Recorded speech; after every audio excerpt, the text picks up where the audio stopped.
ازاي تعمل اعلان رسائل ناجح على الفيسبوك وانستجرام من اول مره، وده اللي احنا هنشوفه عملي. بس قبل ما نبدا الفيديو، لو بتتفرج عليا على اليوتيوب ما تنساش تعمل سبسكرايب وتفعل الجرس، لو بتتفرج عليا على الفيسبوك ما تنساش تعمل فولو. ويلا بينا نبدا الفيديو.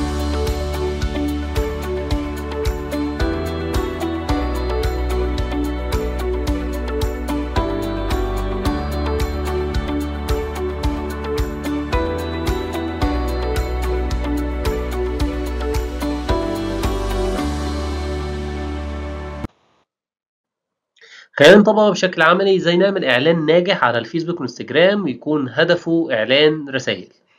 اول حاجه بنخش على جوجل وبنكتب ادز مانجر، وبنخش اول ما ندوس ادز مانجر ندوس انتر، يخش على يجيب لنا الويب سايتس دول. نخش على اول واحد ندوس كده كليك عليه، نخش ندوس على جو تو ادز مانجر، نختار الحساب الاعلاني. اول ما بيخش على الحساب الاعلاني كده اكس، بندوس كرييت او انشاء لو الواجهه بالعربي. نبدا هنا نعمل لودنج اهو. اول حاجه بيجيب لنا طبعا الاهداف اللي هو بتاعه الاعلانات الفيسبوك. انا بختار لما اكون عايز اعمل اعلان رسائل، انا بختار ثالث واحد اللي هو انجيجمنت، بدوس عليه كده وادوس كونتينيو.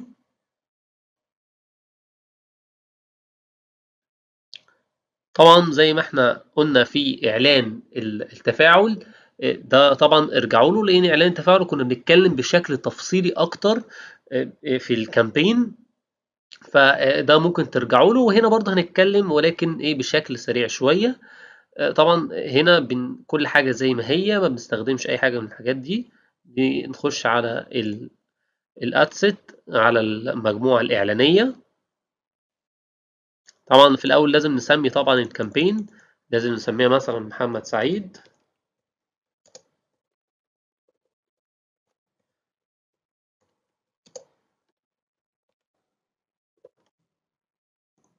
وادوس على المجموعه الاعلانيه او الادست. اول ما بنزل بقى هنا بدوس بنشوف حاجه اسمها كده الكونفرجن لوكيشن، بختار طبعا بدوس عليها كده على السهم. في الفيديو اللي فات بتاع اعلان التفاعل كنا اخترنا اون يور اد، واخترنا الايه البوست انجيجمنت. هنا بقى عايزين نعمل اعلان رسائل، فهو على طول ديفولت بيجي لي ايه المسجنج ابس. هي حتى مكتوبه اهي get people to engage with the brand on Messenger, WhatsApp or Instagram. فبنختار اول واحده. تمام. هنا بقى بيبقى فيه لو دوسنا على add type كده النوع هنا بيقول لي click to message ولا sponsored message. click to message ده اللي هي الديفولت اللي احنا بنعمل عليها اعلانات على طول او بنستخدمها في الاعلان. ده بيروح لناس جديده، بيروح لناس لسه اول مره يشوفوني cold audience، ما حدش يعني الناس ما تعرفنيش ولا انا اعرفها، فالاعلان بيروح لهم. لكن sponsored message ده بيروح الاعلان لما بعوز استهدف الناس اللي بعتت لي رسائل قبل كده، فدي بتستخدم في ري تارجتنج كامبين، مش الكولد اودينس، مش الكولد كامبين. لكن احنا لازم بنعمل اعلان اول مره او بنعمل اعلان باستمرار بنستخدم الكليك تو مسج. طب اعاده الاستهداف او ري تارجتنج كامبين بنستخدمها في ايه؟ في بشكل تاني، مش بنستخدم السبونسرد مسج. يعني ممكن في وقت نستخدمها ولكن في معظم الاحيان ما بنستخدمهاش من هنا، او ما بنعملش اعاده استهداف للناس اللي بعتت لنا الرسائل عن طريق دي. فخليها زي ما هي، بتبقى ديفولت برضو ما بنلعبش فيها، خليها زي ما هي كليك تو مسج. بعد كده باجي هنا بختار الصفحة اللي انا بعمل عليها اعلانات، بشوف انا بقى انهي صفحة انا ادمن عليها واعمل عليها اعلانات. خليني في الصفحة اللي انا واقف عليها دي مثلا. ماشي، خليها دي زي ما هي، معهد العربي للدراسات المهنية. ماشي. بعد كده باجي بقى هنا انا عايز بيقول لي مسجنج ابس. هنا كده بيقول لي انت عايز الاعلان بتاعك الناس اللي تتفاعل معاك او الناس اللي تبعت لك رسائل، تبعت لك الرسائل على الماسنجر ولا تبعت لك الرسائل على على الانستجرام ولا عايز على الواتساب. الرسائل اللي تجيلك فين، ايه المكان اللي انت عايز يجيلك فيه الرسائل. فهنا بتشوف على حسب ما انت هتعمل اعلان. لو هعمل اعلان مثلا انستجرام، فطبعا هلغي خالص الماسنجر واخلي الانستجرام بس، الرسائل تجيلي على الانستجرام. طب لو هعمل اعلان على على الماسنجر بس، فبختار ماسنجر والغي خالص الانستجرام. طب لو هعمل اعلان واتساب، هنا المفروض يكون واتساب مفتوح، بس هو هنا عشان انا اصلا الصفحه دي مش رابطه الواتساب بيزنس. يعني المفروض يبقى في واتساب الصفحه نفسها عليها رقم واتساب، لكن هنا الصفحه ما فيهاش رقم واتساب. لكن لو اخترنا اي صفحه تانية ممكن تكون فيها، اعتقد دي فيها، هنا اهو اخترنا اهو. يعني ممكن نختار دي او دي او ده، او ممكن نختار التلاتة. طيب يعني انا انصح بايه؟ انا انصح بان نشوف لو انا هعمل اعلان على الماسنجر، فممكن ان انا اسيب الماسنجر والانستجرام. لكن لو انا عايز اعلان على الواتس بس، فطبعا هعمل واتس والغي الاثنين دول. لو انا هعمل انستجرام بس، انا عايز انستجرام بس، الاعلان بتاعي يروح الانستجرام بس، هلغي الاثنين التانيين وهعمل اعلان على ايه، على الانستجرام بس. لكن لو انا على الصفحه بتاعتي وانا مش عارف العميل موجود على الماسنجر ولا على الانستجرام، خلاص مفيش مشكله، انت ممكن تسيبها الماسنجر والانستجرام، مفيش اي مشكله خالص، مش هتضر في حاجه. او ممكن اشيل خالص الانستجرام وعايز العميل يجي لي على صفحه الفيسبوك. يعني الماسنجر يعني كده العميل بيجي لي على صفحه الفيسبوك، لكن الانستجرام بيجي لي طبعا على ايه، على البروفايل بتاعي بتاع الانستجرام. طيب بعد كده بنزل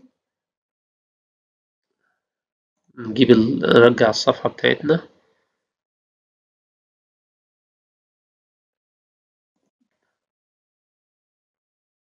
خلاص انا انا عايز الاعلان يظهر مثلا على الماسنجر او على الانستجرام بس مثلا. تمام. بنزل هنا طبعا برضو دي ما بنسيبها زي ما هي، البرفورمانس جول اللي هي بيقول لي بقى انت عايزني، انت ايه الهدف اللي انت عايزه مني بقى من الاعلان. انت عايز رسائل، عايز رسائل، الهدف ايه؟ ان انا رسائل يجي لك رسائل كتير تحاسبني على ان هو يجي لك رسائل كتير، ولا ايه؟ لو دوسنا اذر جول، ان هو بيقول لي هنا نمبر اوف لينك كليكس، الناس تدوس على اللينك. لكن لا، انا عايز ناس يحاسبني اول ما حد يخش يكلمني، يبدا كده يحاسبني ايه، على الهدف ده. فبسيبها زي ما هي ديفولت، برضو بسيب كل حاجه. اجي هنا في الديلي بادجت زي ما احنا اتكلمنا في الاعلان بتاع الاعلان بتاع الفيسبوك والانستجرام على الهدف التفاعل ده، اتكلمنا بالتفصيل عن كل الكلام ده. ارجعوا للفيديو ده، هحطه لكم يظهر لكم دلوقتي. ده في بالتفصيل، بنتكلم بالتفصيل ايه البادجت المناسبه والكلام ده كله. بس احنا لو سريعا كده، البادجت المناسبه احنا كنا قلنا من $10 لحد $20، والموصي بيها على الاقل برضو من $15 كمان، يعني الافضل بدايه من $15. وطبعا بنستخدم الديلي بادجت، ما بنستخدمش اللايف تايم بادجت، وبنتابع الايه الاعلان خطوه خطوه. هنا اللوكيشن، بنحط اللوكيشن اهو، بحط اللوكيشن بتاعي. ابدا بقى ان انا ايه، اشوف انا هستهدف كايرو مثلا، انا احط كايرو اهو، كايرو اهو، انا هستهدف القاهره. بعد كده بنزل بدوس على audience suggestions.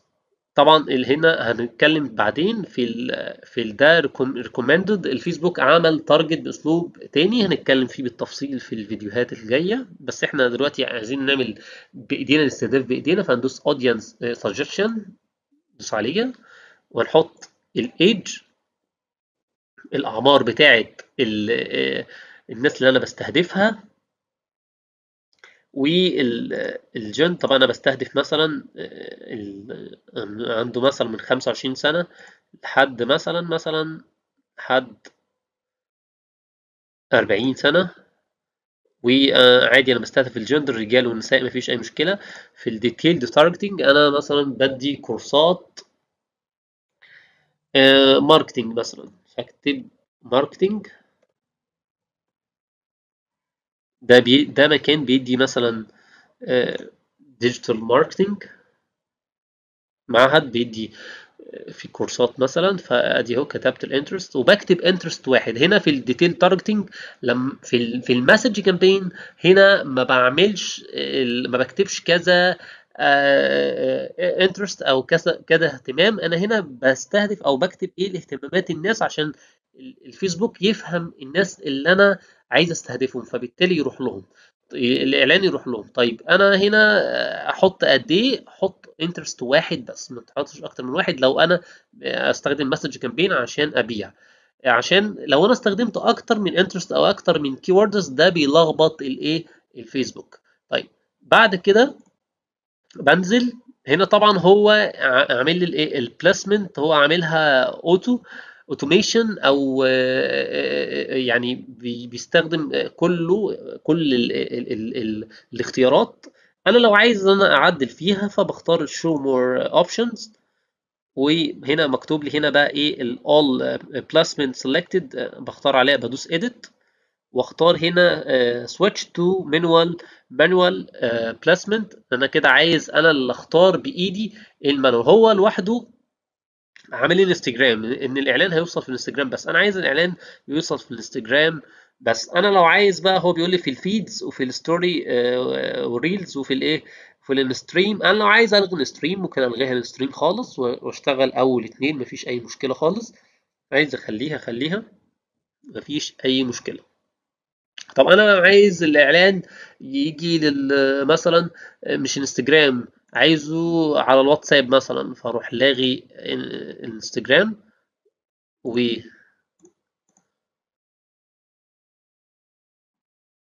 طبعا هنا الصفحة عشان هنا الواتساب فيه مشكلة، فهنا بدوس على الواتساب والغي الاتنين دول. لكن هنا عشان الواتس فيه مشكلة في الصفحة فعشان كده مش راضي يشتغل. طيب فايا كان، لا اما اعمل واتساب والغي الاثنين دول، لا اما اعمل انستجرام والغي الاثنين دول، لا اما ايه استخدم الماسنجر. طب احنا لو استخدمت الماسنجر هندوس على ولغيت خالص الانستجرام، يعني كده انا عايز الناس اللي تيجي تكلمني على الماسنجر بتاعت الصفحه بتاعت الفيسبوك. فلو نزلنا تحت كده، هي كده كده احنا لازم نسيبها، الافضل ان انت تسيبها زي ما هي. بس انا عشان اشرح لكم بس بوريكم لو انا عايز اغير في حاجه. لو دوست كده عليها هنا اهو، هو لوحده اوريدي بيختار لي اهو. لو اخترت بقى switch to manual placement، انا عايز اختار انا بايدي. فهنا الماسنجر اهو، انا اخترت فوق الماسنجر ان الناس اللي تكلمني على الماسنجر. طب هنا البلاسمنت الاماكن الاعلان بتاعي يروح فيها ايه؟ فانا لما دوست مانوال هنا هو كده هيوديه الانستجرام، وهيوديه الفيسبوك، وهيوديه الماسنجر، وهيوديه الاودينس نتورك. الافضل ان انت تسيبه والفيسبوك هو يجيب لي العميل يجي من انهي حته. يا ترى العميل يجي من انستجرام ولا يجي من الفيسبوك ولا يجي من الماسنجر ولا يجي من الاودينس نتورك. اودينس نتورك اللي هو الناس الشركاء مع الفيسبوك. شركاء مع الفيسبوك اللي هم مثلا بيبقى في المواقع بقى، في الالعاب مثلا، في ابلكيشنز، في تطبيقات الالعاب نيجي نلاقي اعلان بيظهر فيه كده، او ممكن تلاقي اعلانات على ويب سايتس مثلا على جوجل. ايا كان في شركاء مع الفيسبوك، الفيسبوك بيظهر اعلانات الفيسبوك عندهم وبتيجي منها نتائج كويسه جدا. فاحنا ما نسيبها اوتو، ما نلعبش فيها خالص. احنا نحدد بس فوق كده اللي هو الجزء اللي فوق ده، نحدد احنا عايز العميل يكلمني فين، على الماسنجر على الصفحة، ولا الانستجرام على البروفايل بتاع الانستجرام، ولا واتساب. ونسيب الجزء اللي تحت ايه زي ما هو. بعد كده ننزل بقى في المجموعة او الاد. طبعا في المجموعة الإعلانية لما جينا نقول الاستهداف بتاعنا الاستهداف بتاعنا هنا. طبعا هو هنا بيقول 6 مليون لحد 8 مليون. احنا بنحاول ان احنا نعلى عن المليون، من مليون ل 3 مليون. ما نكترش عن كده في الاول لما باجي اعمل اعلان في الاول. بعد كده ممكن ان انا ايه اكتر عن كده، مفيش اي مشكله خالص. طبعا ان انا اقلل بقى لو انا مثلا عندي 6 مليون ل 8 مليون عايز اقلل، ممكن اقلل من الاعمار، او اقلل من الجندر كده نوع الناس، ممكن اقول مين بس مثلا ان امكن يعني، فاقلل شويه. نبدا بقى نشوف ايه هنقلل ازاي. طبعا بقدر الامكان ان احنا ممكن نحاول نقلل من هنا. ما نفعش خالص، ببدأ إن أنا أعمل حاجة اسمها نارو، إن أنا أقلل أو أسيبها كده مفيش أي مشكلة خالص. أنا ممكن برضو أسيبها كده مفيش أي مشكلة خالص، أو إن أنا أعمل حاجة اسمها نار أودينس، إن أنا أقلل ال الاستهداف بتاعي أو أقلل حجم الجمهور. فأنا بدوس على الزرار ده وأكتب هنا سي مثلا سوشيال ميديا ماركتينج، سوشيال ميديا ماركتينج أهي. فالعدد قل إيه ل 3 مليون، وهنا معناه ان انا بقول للفيسبوك انا عايز الناس المهتميه بالديجيتال ماركتنج بتسويق الكتروني، وكمان تكون مهتميه بالسوشيال ميديا ماركتنج بتسويق عن طريق السوشيال ميديا. ودي حاجه برضو احنا بنستخدمها في الاستهداف، هنتكلم عليها برضو في الفيديوهات جايه. بس دي ممكن ان انا عشان اقلل العدد ده، او ان انا ممكن برضو الغي خالص وايه واسيبها كده مفيش اي مشكله خالص. طيب بنيجي بقى ايه عند مستوى الاد، مستوى الاعلان. ادوس بيجي لي اول حاجه طبعا بكتب طبعا الاسم الاعلان بتاعي، ايا كان بقى، ممكن نقول ads for اي حاجه اهو، مثلا المعهد مثلا اد سكول معهد مثلا. واجي هنا بختار انستجرام، لو انا بره عامل الانستجرام. واجي هنا الكرييت بقى حاجه من الاثنين، يا اما اعمل كرييت اد ان هو يبقى دارك بوست ما يظهرش الاعلان، ما يظهرش ليه على الصفحه، يظهر دارك مخفي. او ان انا اختار بوست من على الصفحه. لو انا اخترت بوست من على الصفحه اللي هو تاني اختيار، وهو زي ما قلنا بنختار سيلكت بوست واختار ادي اهو بوست من على الصفحه، كونتينيو. ادي بوست على الصفحه ومكتوب وكل حاجه، ما بعملش فيه اي حاجه خالص. طيب انا بقى عايز اعمل انا كريت انا اعلان، فادوس على يوز اكزيستنج بوست، ادوس كرييت اول واحده، واول ما بدوس عليها بينزل لي تحتيها كده سنجل ايمج اور فيديو، يعني فيديو واحد او صوره واحده، او كاروسيل اكتر من من صوره او اكتر من فيديو، او نحط صوره وفيديو مع بعض. تمام. وهو اول ما بنختار مثلا انا اخترت سنجل ايمج او فيديو، صوره واحده او فيديو واحد، وعادي هنا انا بعلم على الجزء ده، معناه ان هو المالتيبلاي ادفرتايزر ادز، ان هو الفيسبوك بيقول لي الاعلان بتاعك هخليه يظهر في وسط الاعلانات المنافسين. فدي ممكن ساعات بشغلها وممكن ساعات ما بشغلهاش يعني. هنتكلم فيها بعدين بشكل برضو تفصيلي اكتر. هنا بقى باجي في الاد بدوس على اد ميديا، بختار يا اما اختار صوره واحده اهو، مثلا دوست اد، فهو يا اما اختار صوره من على الصفحه، من صفحه الفيسبوك بتاعتي او من على الانستجرام، او هو برضو بيبقى فيه recommended، هو بيقول لي دي ممكن تستخدم دي او دي افضل او دي افضل، او الاكونت اللي لو انا عملت ابلود ودوست على ابلود كده وخدت حاجه من الايه، من مثلا الصوره دي كده من اللابتوب او الكمبيوتر، وادوس اوبن فهيحملها على الادز مانجر واختارها. تمام. دي حاجه من الحاجات.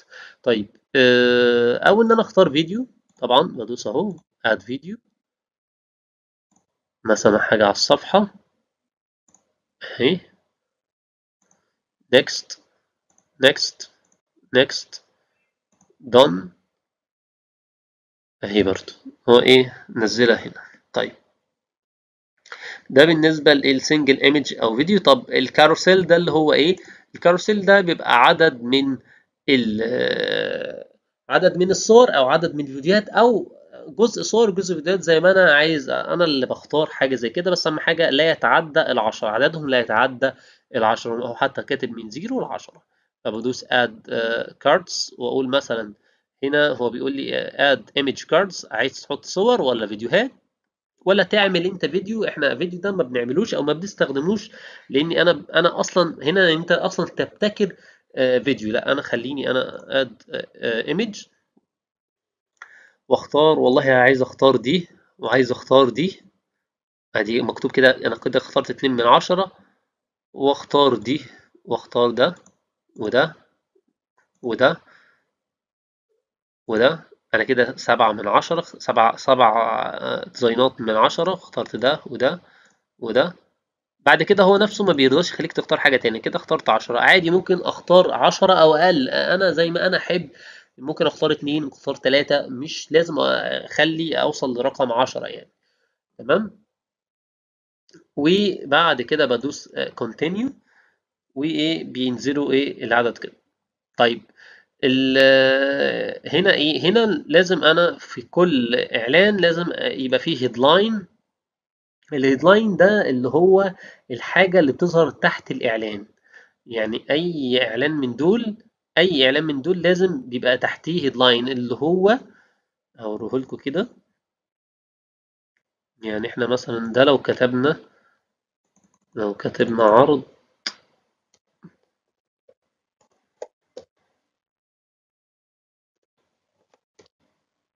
عرض عرض اليوم،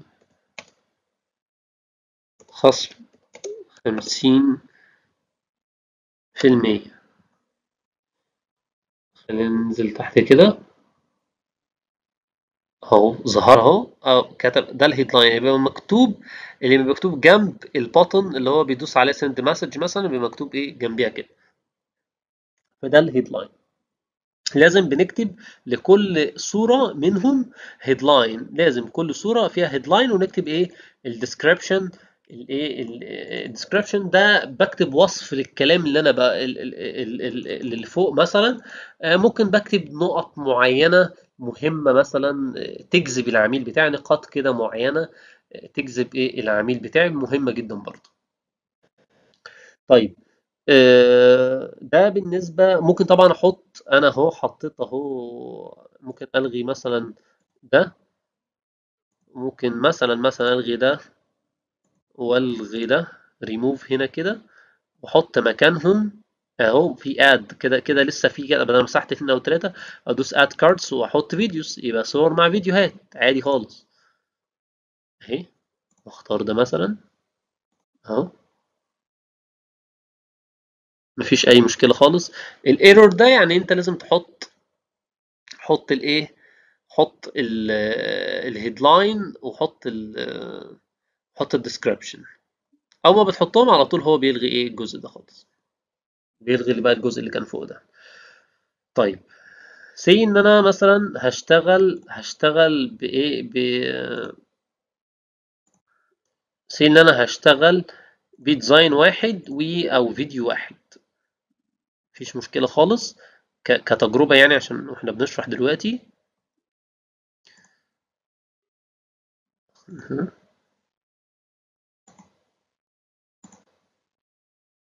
نمسح بس الايه بقية الحاجات، عشان واحنا بنشرح نبقى ايه اهو. اصلا لو طلعنا فوق كده وعملنا سنجل ايمج على طول هينقلني كده اهو.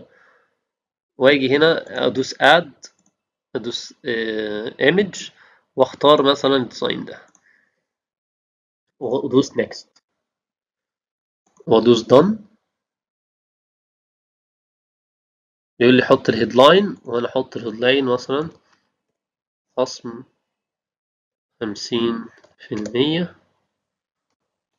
على كورس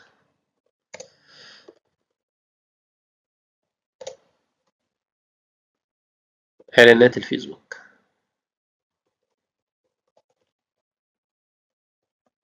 مثلا.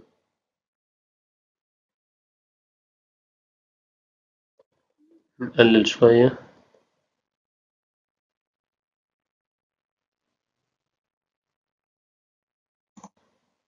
edit.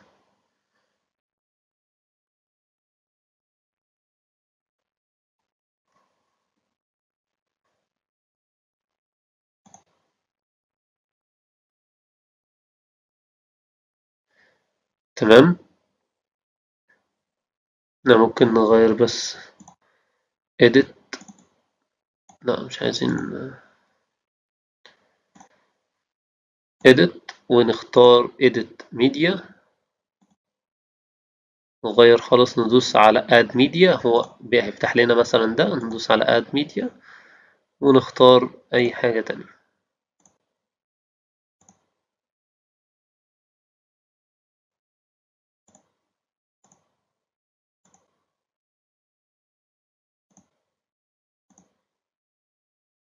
اه ماشي. هنا بعد كده، بعد ما بنعمل كده بنبدأ بقى هنا نيجي في التكست بقى اللي هو الكوبي. هنا البرايمري تكست اللي هو الكوبي اللي احنا ايه، النص اللي هو بيبقى آه النص اللي هو الكوبي او النص الاعلاني اللي بيظهر للناس، بيبقى فوق ايه الديزاين او الفيديو. وده طبعا احنا برضو اتكلمنا في الايه، في الفيديو اللي فات عن الاستراتيجيه دي او الخطوات اللي تعمل بيها اعلان ناجح. بس ممكن ايه سريعا كده هنشرحها برضو في اخر الفيديو كده هشرحها. وده طبعا نحط الهيدلاين بعد ما نحط طبعا النص اللي هو بيظهر، سي بقى مثلا اي حاجه، احنا بنكتب اي حاجه، وده ايه بيظهر فوق اهو كده، بيظهر فوق الايه الاعلان. description انا بنوصف، ممكن اقول مثلا كورس مثلا، ممكن تقول، ممكن تكتب نقاط كده معينة خلال مثلا في الفلوس، ممكن تسترد فلوسك خلال 30 يوم. ممكن تقول مميزات مع الكورس مثلا، تكتبها description، فدي برضو هتجذب انتباه الناس. بعد كده نكتب او بنحدد الكول تو اكشن، send message زي ما احنا بنستخدمها. بعد كده بقى المسج بقى تمبل، شكل بقى ايه المسج دي تبقى ازاي. بندوس على create new،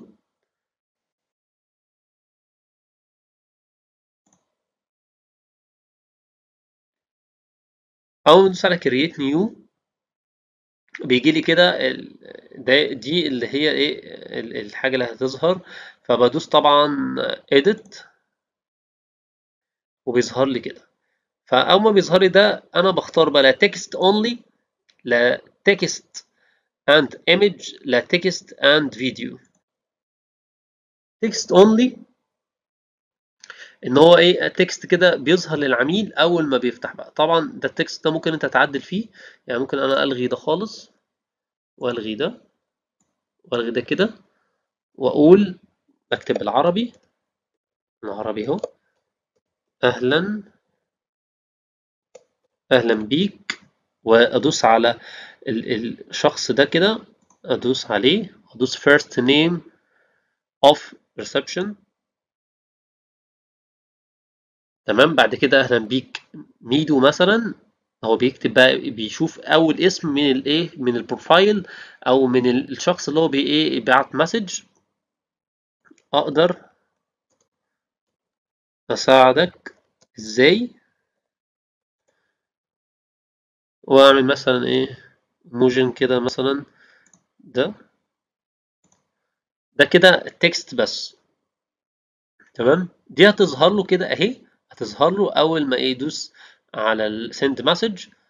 بعد كده هنا بقى في حاجه بقى ايه frequently asked questions، اسئله بتبقى اللي هي كده، دي بيبقى فيه 3 اسئله انت بتختارها. ال3 اسئله دي هو ممكن العميل بيدوس عليها وبيجي هنا اجابه ليها ايا كان بقى. ممكن تقول مثلا هنا الاسئله، اكتر 3 اسئله العميل بتيجي ممكن تيجي على باله. هل يوجد عروض على كورسات التسويق مثلا يعني. فهنا ممكن نرد عليه نقول له ايه، نعم يوجد عروض على الكورسات تصل إلى 50% مثلا. هو ما بيدوس عليها دي هل يوجد ناحية اليمين دي على طول ايه بيظهر له الإجابة دي. بعد كده ايه بنيجي بقى ايه للسؤال التاني، برضو نفس الكلام، بكتب السؤال اللي انا عايزه والاجابه اللي انا عايزها. السؤال التالت نفس الكلام، السؤال اللي انا عايزه والاجابه اللي انا عايزها. وممكن حتى انا اضيف الماسنجر والكلام ده كله.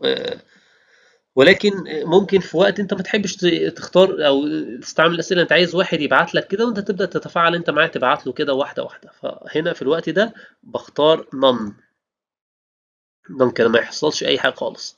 او ان انا مثلا عايز ايه، مثلا quick replies.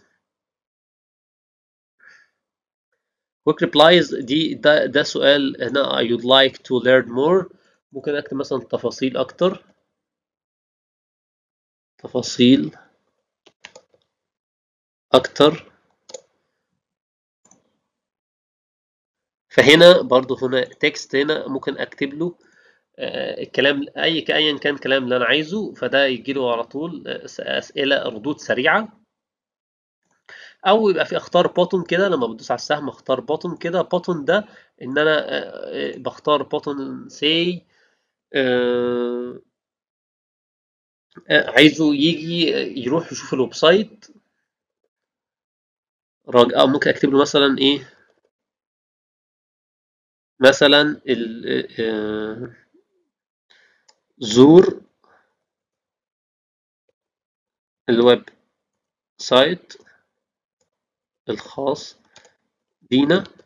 مثلا اكتب اقول له زور الويب سايت الخاص بينا، هيدوس عليه، واكتب هنا اللينك اليو ار ال بتاع الويب سايت بتاعي، سي لو هو ده اليو ار ال، فباخده كوبي كده واجي هنا اروح اعمل بيست. فهو اول ما يدوس لو انا عايزه يخش على الماسنجر يدوس ويخش ايه على الويب سايت بتاعي. بعملها دي، او اكتب بقى ايا كان بقى الزرار ده اكتبه ايه، واكتب ايه اللينك اللي هو لما يدوس عليه ايه يودي لي. آه في ناس ما بتحبش كل ده، في ناس بتحب نون من غير، انا مش عايز اي حاجه، انا عايز العميل بس يظهر له بس الرساله دي اول ما يبعت رساله، وابدا ان انا اتفاعل معاه واحده واحده. بعد كده اسمي ايه، اسمي بقى التمبل بتاعتي دي باسم عشان اعرف ارجع لها تاني، وادوس سيف اند فينيش. تمام. تمام. بعد كده اقدر انا في اي كامبين تاني اجي اجيب، هتلاقي مكتوب يوز اكزيستنج. مش هعمل بقى واحده جديده، بدوس يوز اكزيستنج، ادوس عليها كده هيفتح لي بقى دي هي دي اخر واحده انا كنت عملتها، او ادوس على السهم هيجيب لي بقى إيه كل اللي انا كنت عملتهم قبل كده، اختار منهم اللي انا ايه عايز اختار منه. في بقى طبعا دي اكتر حاجه اشهر احنا بنستخدمها في اوتوميتد شات. لو دوست عليها كده وادوس edit، اوتوميتد شات دي بتبقى كويسه جدا برضو لو انا عايز برضو يبقى في ويلكم مسج برضو في اسئله. دي ممكن يعني بنستخدمها برضو في حاله ان انا ببقى عايز افلتر الليدز او المسج اللي بتجيلي، فبحط لهم اسئله كده. ادي اهو، هو هنا كده بيحط لهم اسئله معينه. ادي السؤال بتاعي، تمام، وهو بيجاوب عليه اهو اهو. add add questions. لو دوست add انا عايز اخليه يقول لي مثلا رقم تليفونه، انا عايزه يقول لي الايميل بتاعه، اهو رقم تليفون الايميل.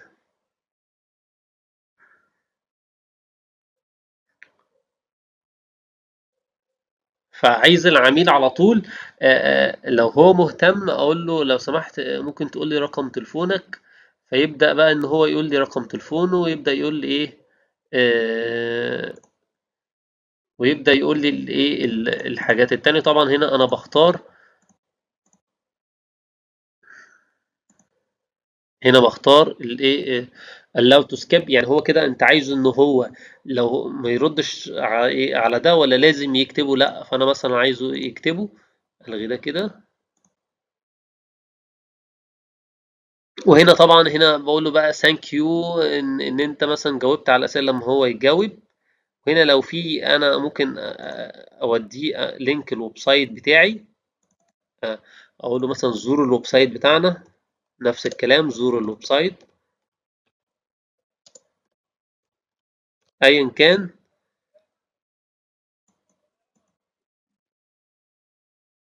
واعمل هنا لينك الويب سايت. او لو انا مش عايز اي حاجه، او لو في برومو كود، في برومو كود ان هو خصم مثلا معين في برومو كود، او انا مش عايز اضيف اي حاجه، مفيش مشكله، اخش على اللي بعديه. شكرا على اهتمامك، ممكن اكتبه بالعربي او اسيبه بالانجليزي ايا كان. بعد كده البرايفسي، ان انا بحط لينك البرايفسي، ممكن احط لينك مثلا الفيسبوك بتاعي، مفيش اي مشكله لو انا ما عنديش ويب سايت او كده. بس ده اللي انا بعمله كله. وبعد ما بعمله بعمل سيف اند فينيش. احنا ما بنستخدمش ده كتير، لاني مثلا ده بنستخدمه في حاله او في حالات معينه لما بعمل الكامبين بتاعتي وعايز افلتر، بتجيب نتائج حلوه جدا برضو، يعني هي برضو بتجيب نتائج حلوه جدا. بعوز افلتر العملاء شويه، على طول هو يبعت لي رقم تليفونه، يبعت لي الداتا بتاعته على طول. فدي ممكن ان احنا بنستخدمها، مفيش اي مشكله خالص. ولكن المعظم بيستخدم الايه الجزء الثاني، او اللي هو اللي هي start conversation، ان هو يعمل يخش في conversation معاه. بس بعد ما بنخلص بندوس publish وخلاص، يبقى كده الاعلان اتعمل، مفيش اي مشكله. سريعا كده، ده اللي احنا قلناه في الاعلان اللي هو بتاع التفاعل، ازاي تعمل اعلان ناجح من اول مره على الفيسبوك وانستجرام، بيكون اعلان تفاعل. شرحنا على اعلان التفاعل. ممكن ان احنا سريعا كده نشرح ده. اول حاجه عشان احنا نعمل اعلان ناجح لازم يكون في 4 حاجات مهمين جدا، ده اللي احنا عملناهم. بنختار النوع الكامبين، واحنا اخترنا الكامبين بتاعتنا اللي هي الانجيجمنت، واخترنا من الانجيجمنت عايزين نعمل اعلان تفاعل، فلازم اختار النوع المهم اللي هيفيدني ويجيب لي النتائج المرضيه. واحنا قلنا ان هو اعلان المسج. وده طبعا بنعرف ده ممكن عن طريق حاجتين: الكومباتيتورز والاستراتيجي اللي احنا اخترناه. الكومباتيتورز، نشوف الكومباتيتورز بتوعنا بيشغلوا اعلانات نوعها عامل ازاي، وده بنعرفه عن طريق ان احنا نخش على حاجه اسمها الادز لايبراري. لو كتبنا على الفيسبوك بره ادز لايبراري، نخش كده، نخرج كده، كتبنا ادز لايبراري ودوسنا عليها. واول ما بندوس عليها بتفتح لنا كده، نختار مصر ونختار all ads بالسهم ده، ونختار بقى هنا في السيرش مثلا ماركتينج. فكده هيجيب لي كل المنافسين اللي عاملين اعلانات للماركتينج في مصر. اقدر ان انا اشوف بقى الاعلانات اللي هم عاملينها، ايه الكوبي اللي هم عاملينه. نشوف هنا ساين اب، فهنا نختار مثلا اعلان ليدز مثلا، ليرن مور، ممكن اعلان ليدز، ممكن اعلانات سيلز. فانا كده بفهم طبعا بوك ناو، ساين اب. فانا كده كل ده بفهم. فيزيت انستجرام، بيعمل اعلان من الانستجرام. ليرن مور، واتش ناو، واتش وان، واتش مور. فكده انا الجزء البوتن ده هو اللي بيخليني اعرف ايه نوع الاعلان اللي هم بيستخدموه، وانا ابدا اشوف انا ايه الاعلانات اللي انا هتجيب لي نتائج كويسه جدا. فبناء عليها مثلا لو انا عايز مبيعات، فهو اعلان السيلز اللي هو الاوبجكتيف السيلز، ده انا يكون عندي ويب سايت وبينقل العميل من الفيسبوك للويب سايت. او ان انا مثلا ما عنديش ويب سايت، بستخدم اعلان المسج او ليدز. بعد كده زي ما قلنا هنا كده ان التارجتنج، تاني حاجه التارجتنج. فبنيجي بقى هنا على التارجتنج. اجي بقى الباير بيرسونا، وهنتكلم فيها في فيديوهات جايه بالتفصيل. فمهم جدا يكون عندي ال4 دول عشان اعرف ان انا احدد اعمل السيتنج بتاع الاعلان. الناس اللي انا اعمار الناس اللي انا بستهدفهم، وهم جنسيتهم هم رجاله ولا نساء، واللوكيشن والديتيل تارجتنج، الانترست لازم ايه هي الاهتمام بتاعتهم. وهنا بشوف انا المجال بتاعي ايه هو اللي انا مجال اللي انا بستخدمه، وانا بستخدم او اللي انا ببيع او بعمل اعلان عن الماركتينج. فبكتب كلمة ماركتينج، واشوف في الديتيل تارجتنج هي موجودة، ولو مش موجودة بشوف السجستشنز، الاقتراحات لحاجات شبيهة ليها. بعد كده الكرييتيف اللي هو الديزاين او الفيديو اللي احنا اخترناه فوق، وده بشوف برضو competitors عن طريق الادز لايبراري. اشوف هنا كده هم بيختاروا ايه، ديزاينات ايه وفيديوهات ايه واشكالها ايه، واقدر اعمل حاجه شبيهه بيها. وبعد كده بشوف بقى الاستراتيجي بقى ليها. في استراتيجيه اسمها بروبلم استراتيجي، ان انا بختار الديزاين او الفيديو بعمله بيعبر عن مشكله عن العميل او مشكله بيمر بيها العميل. وده اللي احنا اصلا عملناه هنا كده. لو احنا الاعلان بتاعنا هنا، لما اخترنا الاعلان ده، لما اخترنا شكله، بس احنا نظهر شكله اللي هو ده. تعبت من اعلانات، من نتائج اعلانات الفيسبوك. فهنا كده ده كان بيمر بمشكله. فهنا الديزاين نفسه معبر عن مشكله العميل بيمر بيها. دي استراتيجي احنا بنستخدمها من الاستراتيجيات.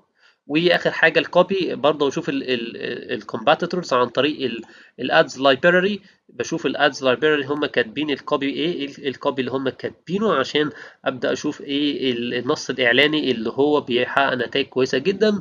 وكل ما انزل تحت اشوف الاعلانات اللي شغاله بقى لها فتره، كل ما كان ده اعلان ناجح اقدر ان انا استخدمه بعد كده. وطبعا الكوبي في استراتيجيه قلنا كنا بنكتب بيها اسمها بروبلم سولوشن. ودي ان انا بكتب المشكله، يعني بتكلم عن مشكله او بكتب المشكله، وبعد ما بذكر المشكله في الاعلان بذكر الحل بتاعها بعد كده. ودي استراتيجيه قويه جدا ممكن نستخدمها، واتكلمت عليها برضو في الفيديو اللي فات. بس كده ده ايه الفيديو بتاعنا بتاع النهارده، اللي هو بيتكلم عن الاستراتيجيه بتاعه ازاي تعمل اعلان ناجح من اول مره، اعلان رسائل. وطبعا مهم جدا قبل ما اعمل اعلان لازم يكون عندي اتنين كرييتيف، تو كرييتيف، فيديو وديزاين. واحنا قلنا بنيجي هنا في مستوى الكامبين، بندوس على 3 نقط، نعمل كويكلي دوبليكيت ونختار. اخترنا هناك ديزاين، اختار في لما بعمل نسخ اختار ايه، فيديو. الفيديو عشان يعني الفيديو اللي انا بختاره لازم طبعا يكون فيديو كويس جدا، وبرضه بيعبر عن الفئه اللي انا بستهدفها. وده بسبب ده مهم جدا عشان الفيسبوك نفسه ياخد حريه يبعت للناس الفئه المستهدفه الفيديو والديزاين، ويشوف مين بيتفاعل اكتر مع الناس، مين بيأثر اكتر مع الناس، الفيديو او الديزاين. واللي بيأثر اكتر مع الناس بيوجه البادجت ليه او الميزانيه ليه. فبالتالي دي حاجه كويسه جدا للاعلان بتاعك. والاعلان لما بيجي بنشغله مثلا من 3 ل 4 ايام اقل حاجه، ولكن هي افضل حاجه في الاعلان بنشغله من اسبوع ل 14 يوم. دي افضل حاجه في الاعلان بتاعنا. والاعلان ممكن الادسيت لوحدها بنشغلها، بنصبر عليها اقل حاجه من 3 ل 4 ايام، وتكون صرفت اقل حاجه، صرفت ثمن المنتج او الخدمه بتاعتي. فاشوف انا لو الخدمه بتاعتي 3000 يبقى لازم البادجت في هنا يعني تبقى مثلا 3000 على 3 4 ايام، تشتغل ال 3000 في خلال 3 4 ايام مثلا، ونشوف النتائج بتاعتها. بعد 3 4 ايام وبعد ما نصرف الثمن المنتج او الخدمه بتاعتي، بناء عليه ابدا بقى ان انا اشوف ايه النتائج بتاعتي، عشان في الاخر اشوف الكامبين دي ناجحه ولا فاشله. دي لو مشينا على الخطوات دي ان شاء الله نحقق اكبر نتائج ممكنه من الاعلان بتاعنا من اول مره. وما تنساش ان اعلان الرسائل هو من افضل الاعلانات اللي انا بستخدمها على الفيسبوك والانستجرام في حاله ان انا ما يكونش عندي ويب سايت. في حاله ان انا يكون عندي ويب سايت بعمل اعلان سيلز، لكن في حاله عدم وجود الويب سايت بستخدم اعلان الرسائل وبيجيب نتائج ممتازه جدا جدا جدا. بفكرك لو انت ما عملتش سبسكرايب وفعلت الجرس، اعمل سبسكرايب وفعل الجرس عشان يوصلك كل جديد اول ما الفيديوهات تنزل على طول. واشوفكم على خير في الفيديو الجاي.